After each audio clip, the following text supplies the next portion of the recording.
Shalom peuple de Dieu, bonjour. Moi c'est votre frère, le frère Rodi. Je viens auprès de vous pour partager un message de la part du Seigneur. C'est pourquoi je vous invite à ouvrir vos Bibles et à lire dans le Genèse chapitre 1er, le verset 1er au 7e verset. Lisons au nom du Seigneur. L'Éternel dit à Noé, entre dans l'arche, toi et toute ta maison, car je te vis juste devant moi parmi cette génération. Tu prendras auprès de toi 7 couples de tous les animaux purs, le mâle et sa femelle, une paire des animaux qui ne sont pas purs, le mâle et sa femelle, 7 couples au-dessus des animaux du ciel, mâle et femelle, afin de conserver leur race en vie sur la face de toute la terre.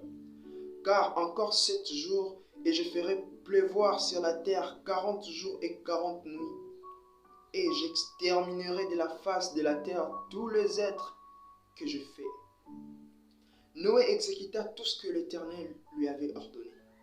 Noé avait 700 ans lorsque le déluge d'eau fit sur la terre. Et Noé entra dans l'arche avec ses fils, sa femme et le femme de ses fils pour échapper aux eaux du déluge. Parole du Seigneur. Mes frères et sœurs, je veux que vous compreniez un peu le message de la part du Seigneur ce matin. L'Éternel Dieu, il a tellement aimé le monde.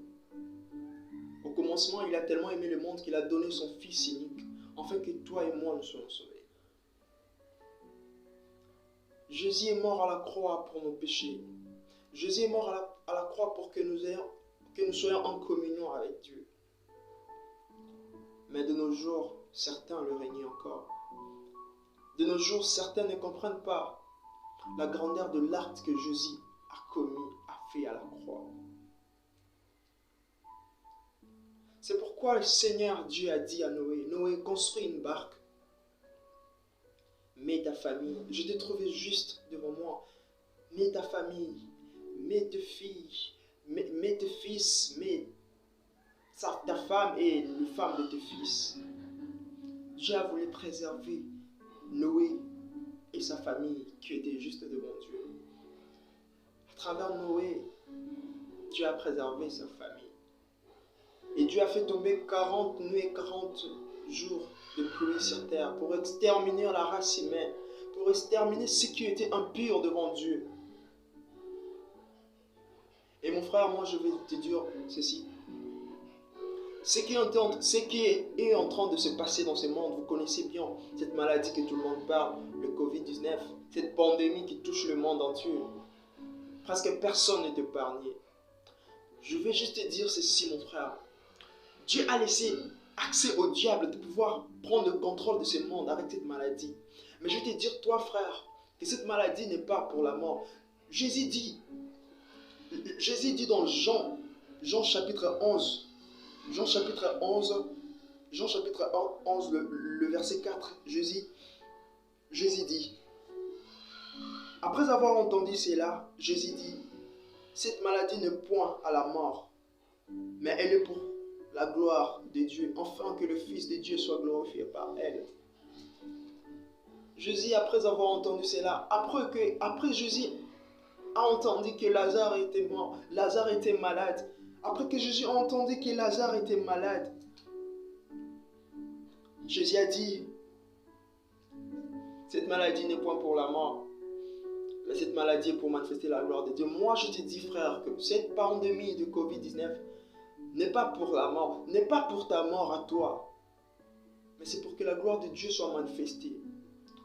Dieu a laissé accès au diable de pouvoir contrôler le monde, dominer le monde à travers cette maladie, pour que ceux qui ne sont pas... Vous savez, Dieu est tellement attristé par notre comportement. Dieu, il est attristé par notre manière de faire. Cette génération ne plaît pas à Dieu.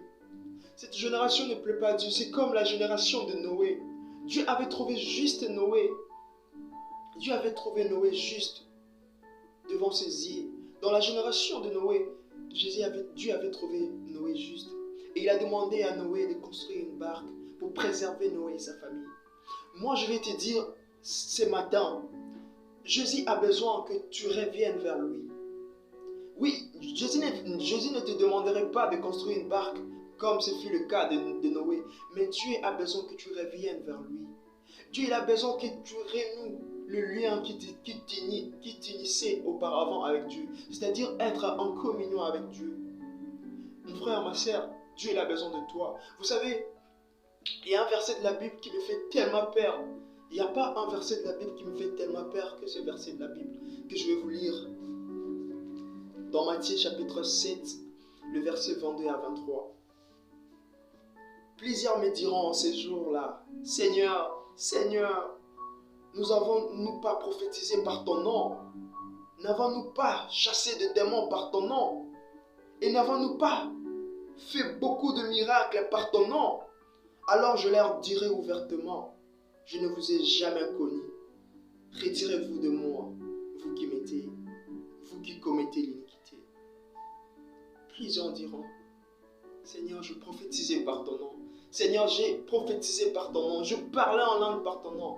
Mais Jésus leur dira, je ne vous ai jamais connu. Vous savez, mon frère, ces versets de la Bible, c'est le verset qui me fait peur le plus. Parce que vous savez, mon frère, tu peux opérer dans l'onction, mais tu n'es pas en communion avec Dieu. Tu peux opérer dans l'onction, tu peux faire de miracles, tu peux parler, tu peux prophétiser, tu peux, je sais pas, tu peux faire tout de miracles.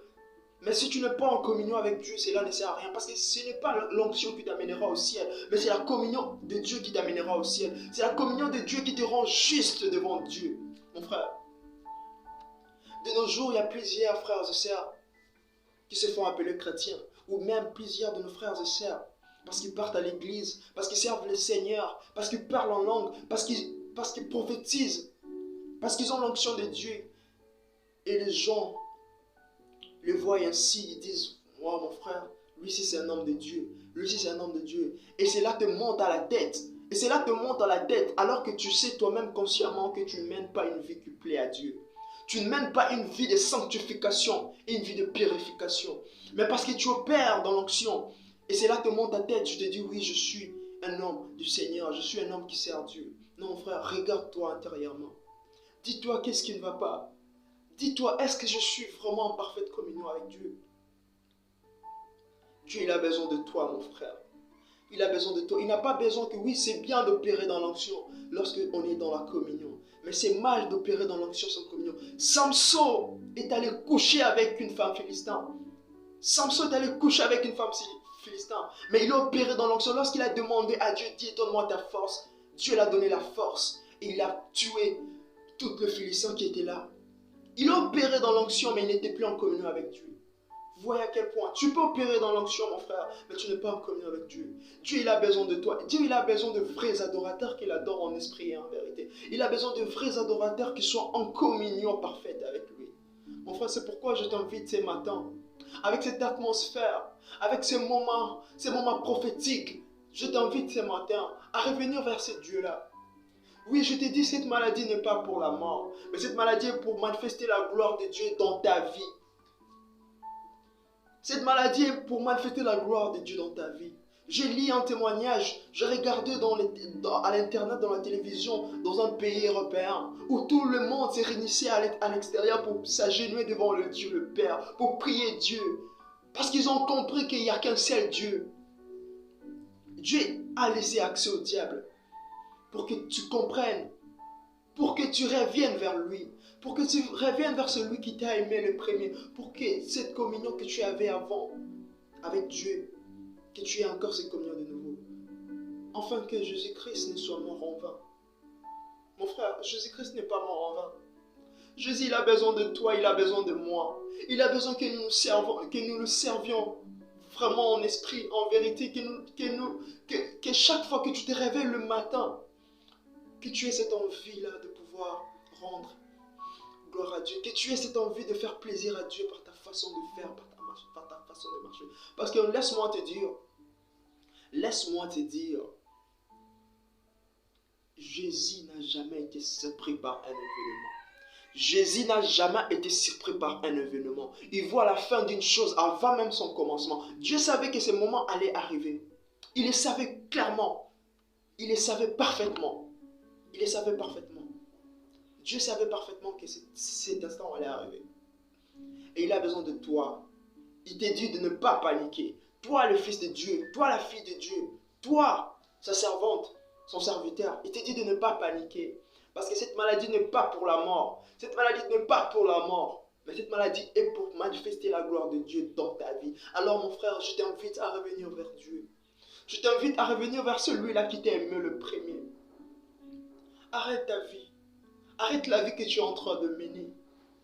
Ne te fie pas aux apparences parce que tu prophétises, parce que tu parles en onction, parce que tu as l'onction de Dieu, parce que tu parles en langue, parce que tu prêches bien tellement quand tu prêches, les gens sont éblouis. Ne te fie pas aux apparences. Ne laisse pas que lorsque les gens te disent, mon frère, tu es un homme de Dieu, que cela te monte ta tête alors que toi-même tu sais parfaitement que tu n'es pas en bonne communion avec Dieu. Ne laisse pas que c'est que les gens disent puisse te monter à la tête. Regarde ta vie, regarde au-dedans de toi. Dis-toi, Seigneur, est-ce que je suis en bonne communion avec toi? Seigneur, apprends-moi à marcher dans la sainteté. Et apprends-moi à compter mes jours. Parce que mon frère, laisse-moi te dire que tu n'es qu'un pèlerin. Un jour tu partiras, tu laisseras cette terre. Tu iras au ciel et le Seigneur te demandera: qu'est-ce que tu as eu à faire par mon nom? Qu'est-ce que tu as eu à faire par mon nom? Mon frère, Dieu il a besoin de toi. Il a besoin que tu retournes vers lui. Il a besoin que tu retournes vers lui. Il a besoin que tu viennes vers lui. Que tu reviennes vers lui. C'est pourquoi je t'invite en cet instant de fermer tes yeux et de demander à Dieu avec un cœur repentant, de dire au Seigneur: Seigneur Dieu, je sais que j'étais inconforme à ta parole. Seigneur, je sais que, éternel Dieu, par ma marche, j'ai attristé ton nom. Par ma marche, j'ai encore cloué Jésus à la croix. C'est pourquoi je viens encore devant ta présence, éternel Dieu. J'accepte que j'ai été pécheur, éternel Dieu, que j'ai péché contre ton nom, j'ai péché contre toi, éternel Dieu. Mais la Bible me dit, lorsque je confesse mes péchés, éternel Dieu, lorsque je confesse mes péchés, toi tu es prêt à me pardonner. Alors, éternel Dieu, pardonne-moi, éternel Dieu. Alors, éternel Dieu, pardonne-moi, éternel Dieu. Éternel Dieu, ne laisse pas que ma famille sombre à cause de cette maladie. Ne laisse pas que cette maladie touche ma famille, éternel Dieu. Mais éternel Dieu, je veux que par cette maladie, que ma famille, que ces gens de ma famille qui sont des athées, qui ne croient pas que toi tu existes, que par cette maladie, Père Céleste, qui croient qu'il y a un Dieu qui vit au ciel, il y a un Dieu qui existe, il y a un Dieu qui l'a créé, il y a un Dieu qui nous a créés. Éternel Dieu, je veux que cette maladie soit pour ma famille un moyen de comprendre encore que toi tu existes, un moyen de revenir encore vers toi, éternel Dieu. Tu es notre Dieu. Nous implorons ta miséricorde dans nos vies. Nous implorons ta miséricorde dans nos familles, éternel Dieu. Éternel Dieu, pardonne-nous. Éternel Dieu, pardonne-nous. Pardonne-nous. Pardonne-nous. Nous t'avons ainsi prié. Amen. Amen, frères et sœurs. C'était votre frère. J'espère que Dieu a fait quelque chose. J'espère que Dieu a entendu ta prière. Parce que la Bible dit, lorsque tu confesses tes péchés, Dieu il est prêt à pardonner tes péchés. Que Dieu vous bénisse. Et je vous souhaite un bon dimanche. Je vous